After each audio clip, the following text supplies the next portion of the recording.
নমস্কার, আপনারা দেখছেন এখন দাসপুর বার্তা। স্বাধীনতা সংগ্রামে মেদিনীপুর ও অনুগল্প পাঠ এবং আলোচনা দাসপুর সাহিত্য সংসদে রজত জয়ন্তী বর্ষব্যাপী অনুষ্ঠানের দ্বিতীয় পর্বে 22শে ফেব্রুয়ারি রবিবার স্বাধীনতা সংগ্রামে অবিভক্ত মেদিনীপুর জেলার অবদান বিষয়ক আলোচনায় অংশগ্রহণ করেছেন সিডিপিও অরুণাভ মাইতি এবং অনুগল্প পাঠে ঘাটাল মহকুমা সহ মেদিনীপুর, খড়গপুর, হলদিয়া এলাকারও সাহিত্যপ্রেমীগণ এবং মুখ্য আলোচনায় ছিলেন তনুশ্রী ভট্টাচার্য ও বিমান পাত্র। বাসুদেবপুর নববন্ধু কল্যাণ সংঘের সুধা স্মৃতি হলে এদিন সাহিত্যপ্রেমী অবসরপ্রাপ্ত প্রধান শিক্ষক শিশির কুমার বেরার পৌরোহিত্যে আহ্বায়ক ডক্টর পুলক রায় ছোট গল্প ও স্বাধীনতা সংগ্রামে অবিভক্ত মেদিনীপুর জেলাবাসীর ভূমিকার দিক নির্দেশ করেছেন। সমগ্র সভা সঞ্চালনায় ছিলেন সাহিত্যপ্রেমী ও কবি সমর গোস্বামী। বাসুদেবপুর থেকে রিপোর্টে শ্যামসুন্দর দলই। Like and follow with subscribe এখন দাসপুর বার্তা। এই দাসপুর বার্তায় যুক্ত হন, আলোর পথে এগিয়ে চলুন। ভালোবাসা বোধহয় এই বড় খুশির মতো পাতলা হয়ে হারিয়ে যায়, চোখ ফেরানোর অন্তরা শুভঙ্করের দিকে তার মতিঝিল চোখ। ডেস্কটপটা ঘুরিয়ে বলল, দেখো তো নৈশব্দের রাজা। তারপরে খুব ধীরে শুভঙ্করের কানের পাশে এসে উচ্ছ্বসিত হয়ে গেল।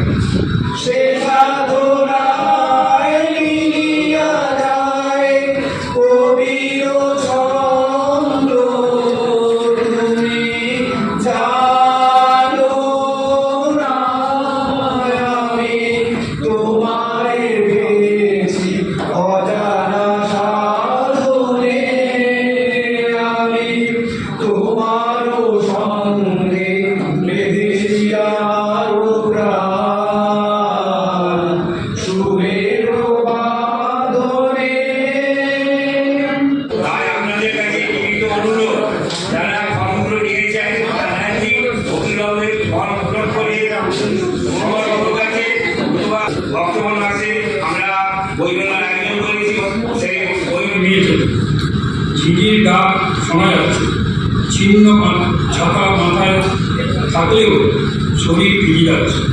এত দুর্যোগে ও তাকে যেতে হবে মারবে না। অতি কষ্টে হাতির হল ডাক্তারবাবুর বাড়ি। প্রতীকের ডাকে ছাতা মাথায় বেরিয়ে এলো ডাক্তারবাবু। পাড়ার ছেলে মেয়েরা অতি মেরে চলে যায়, কিন্তু ওদের যাওয়ার উপায় নেই। এমন সময় ছোট্ট দুটি হাত দড়ি ধরে করতো, দিদি কিছু খাওয়া হয় দিদি, কিছু খাওয়ালে ভীষণ খিদে পেয়েছে। ছোট্ট বোনকে আদর করে বললো, একটু দাঁড়া বোন, মুখটা ধুয়ে দিই। একবার বড় বিল্ডিংটা থেকে তাকাই, এই বাড়িতে জন্ম, এই বাড়ির মানুষগুলো কেমন যেন পর ঘরে ঢুকিয়ে সাবধানে বিল্ডিংটা পারলো এবং খুব যত্ন করে যাতে তাকে বুঝতে পারে। বিয়ে ফিরতে যাচ্ছিল, অমনি ঠাকুরমার সঙ্গে দেখা ধরা পড়ে যায় ভয়, তবুও দিকে সামনে নিয়ে প্রবল ঝড়, প্রবল বজ্রপাত, প্রবল বৃষ্টি, নেমে গেল স্বপ্ন। মুখ থুবড়ে বাইরে থেকে ছিটকে পড়ল মরুচিলা। ছটফট করছে, ছটফট করছে কেউ। একটি ছোট্ট বাচ্চা দুহাতে করছে ঝড়। একটি সুর ভাসে ভেসে আসলো বর্জনের প্রস্তাবে। অনেকের দেখলো শান্ত পৃথিবী, দুঃখও পেল।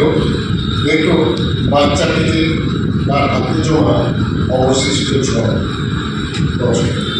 হাতে বেঁধে তর্জনী তোলা, নাকের ডগায় চশমা, ঠেলা চশমা। চশমা ছাড়া কি মাস্টার সাজা মানায়? মেঘ ভাঙা চাল, পোষা কেরালটাই দৃশ্যটা দেখছে। ছাত্রী মাত্র একটি, তার মনে নেই পড়াশোনায়। ছটফটে ভাব, পালাবার তার, বড় চঞ্চল চাবনি, চুল বাঁধা নিয়ে শাড়ির আঁচল ঘাম মুছে মুছে ময়লা। কাঁদর গলায় জানালো, গুলগুলি এবার আমায় ছেড়ে দে। গুলগুলি চোখ পাকিয়ে বলল, হাতের লেখাটা দেখাও, যা পড়া দিয়েছি শেষ না করলে কোথাও যেতে পারবে না। আরে পাখিবাজ, এখনো নিজের নামে বানান শিখনি দীর্ঘইকার লিখতে তোমার জগ করে খানা ভাঙলে মেয়েটা ছেড়ে ভিজে যাবে সব খোলা আছে বুঝি জানালা এখনো বৃষ্টি আসেনি আগে যদি জানতাম রে ভ্রমর কৃষ্ণ রে হারাইবার মাথার কেশর দুই ভাগ করে রাখিতাম বাঁধিয়া রে ভ্রমর কয় ইয়া ভ্রমর কয় ইয়া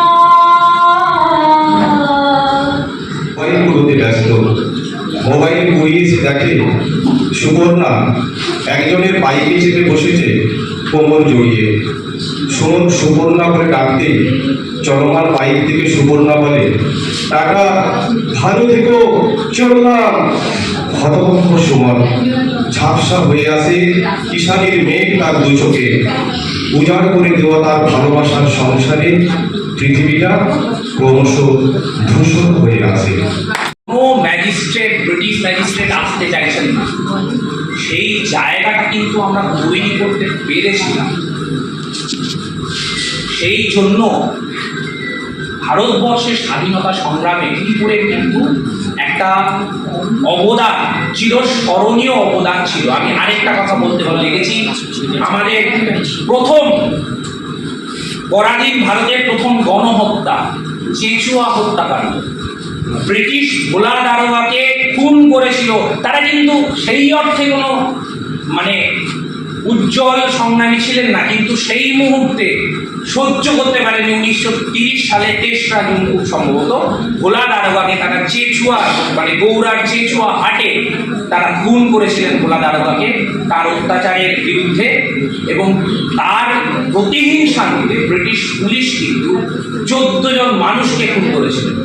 আজও সেই নিয়ে কিন্তু কোনোদিনও কোনো বড় কাহিনী, কোনো বড় কিছু আমরা করে উঠতে পারিনি। এগুলো আমাদের ব্যর্থতা।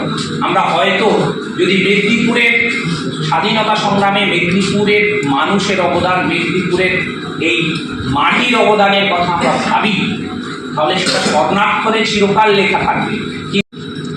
খুঁটখুঁটে কাশিটা এখন সারা বছরের সঙ্গী বনমালীর, তবে শীত আসলেই বেড়ে যায় অনেকটা। বনমালীর গায়ের ছেঁড়া চাদরটাকে টেনে ভালোভাবে ঢেকে দিল ময়না। বনমালী মাঝে মাঝে তাকিয়ে দেখছে মাথার ওপর ফাটা টালিটার দিকে। তার তো আর উঠে বসার ক্ষমতা নেই, যদি এক চিলতে রোদ টালির ফাঁক দিয়ে তেল চিটে বিছানায় নামে তো বড় আরাম হয়। চাপা বুকটা হাঁকু পাকু করছে একটু বাতাসের জন্য। দিদিতে সবকিছুই তো অনু, খেলা 60 ওভার থেকে 50 ওভার, এখন T20। উপন্যাস থেকে উপন্যাসও কম হয়েছে, তারপরে বড় গল্প হয়েছে, ছোট যৌথ পরিবার ভেঙে গেছে, সেখানেও এখন অনুপরিবার। তো সব দিকেই যদি দেখি আমাদের জীবনটা কিন্তু অনুতে এসে ঠেকেছে। এটি একটি বিবর্তনের ধারা, আমরাও তো বিবর্তনের পথ ধরেই এসে পৌঁছেছি। রশিদজন বলছেন যে জীবনের 6টি রস, অম্ল, মধুর, লবণ, তিক্ত, কষায়, কটু।